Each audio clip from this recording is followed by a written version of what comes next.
Hello, I'm Michael Topham and welcome to this first of two videos that's going to explore blending modes in Photoshop. In this video, we'll be taking a look at blending modes in their simplest form and see how they can affect the way two layers in our layers palette blend together. In the second blending mode video, we'll see how we can use them to their full effect to create a stunning background which will then blend with a portrait image, but more on that a little bit later on. So what exactly are blending modes and where can they be found? Well, blending modes provide a way of controlling the contents in a layer and how they blend with the layer or layers that lie directly beneath it. If we didn't have blending modes, it would be very difficult to blend two layers together quickly and creatively. We can of course blend layers with the opacity slider that's found at the top of the layers palette, but this doesn't really offer any spectacular creativity or fascinating results. Blending modes are most commonly controlled in the layers palette, but they can also be controlled in the options bar when using particular tools from the toolbox, like the brush tool or the healing brush tool, for example. With just one layer in the layers palette, you'll find that the blending mode box at the top is greyed out, so we always require more than one layer in the layers palette before we can start using blending modes. If I just paste a textured photograph on top of this colour image, we'll see that we now have two layers in our layers palette, and it's clear to see that the blending mode normal now appears in black, meaning we can now go in and alter the blending mode of this layer.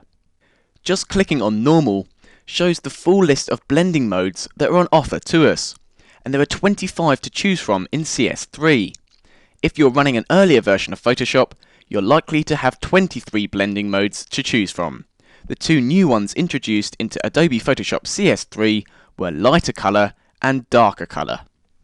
So just before we run through and experiment with how these blending modes affect our two layers, it's important to understand that blending modes are split into 6 groups, identified with these small horizontal lines in between the different modes. Just working down from the top of the blending mode list, we can see that we've got the normal group at the top, then we've got the darken group, then we've got the lighten group, and then we've got the contrast group, then the invert group, and finally but not least, the colour group. Taking a look at the first group in the list, this is the normal group.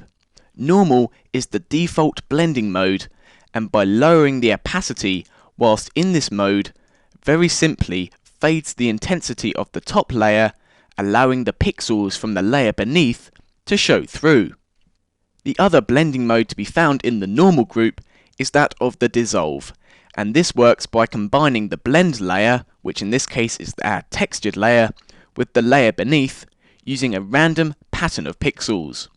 At 100%, no change is apparent. Lower the opacity though, and the diffusion is much more noticeable. The second blending mode group is known as the darken group, and there are 5 different blending modes to choose from this group. At the top of this group, we've got the darken blending mode, and this compares the colour information for each pixel of the base layer and the blend layer, applying the darker colour as a result. Just by changing the blend mode from normal to darken, we can see that the darker colour, in this case the black triangle down towards the bottom left, has remained completely untouched, as it's the darker colour, whereas the white has been completely blended with the texture layer from above. There are 4 other blending modes to be found beneath the darken blend mode, and these all offer different variants of the darken blend mode, so make sure you give multiply, colour burn, linear burn and darker colour a go for yourself to see the differences. The third blending mode group is the lighten group, the opposite to that of the darken blend mode group.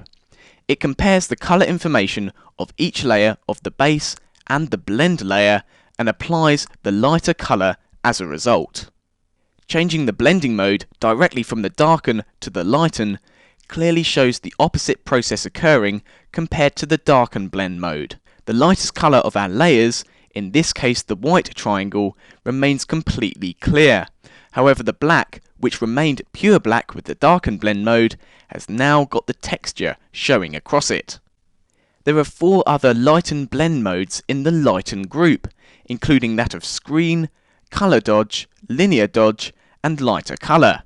Screen is often a popular chosen blending mode, and while it's similar to the lighten mode, it looks at each channel's colour information and multiplies the inverse of the blend and the base colours. The result is always a lighter colour. The effect is rather similar to projecting multiple photographic slides on top of one another.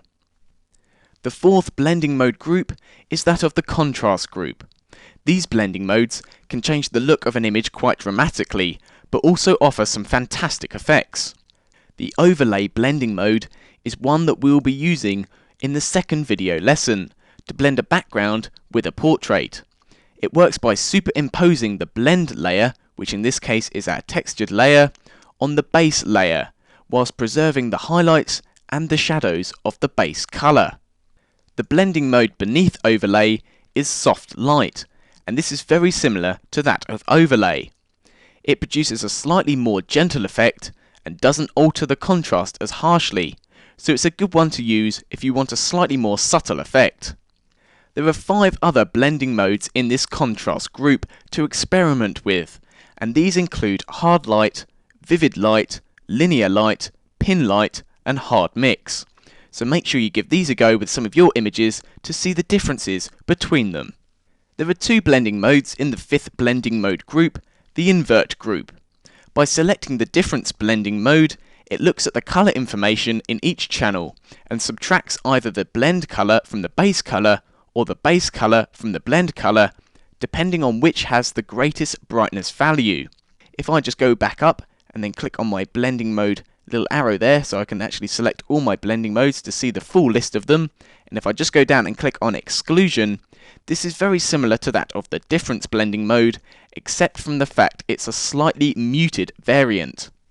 Last but not least is the colour blending mode group, and this contains 4 blending modes: hue, saturation, colour, and luminosity. The saturation blending mode adds the saturation of the blend colour to the base image, while maintaining the hue and luminance of the base image. Any neutral areas on the base layer will not be affected by the saturation blending mode.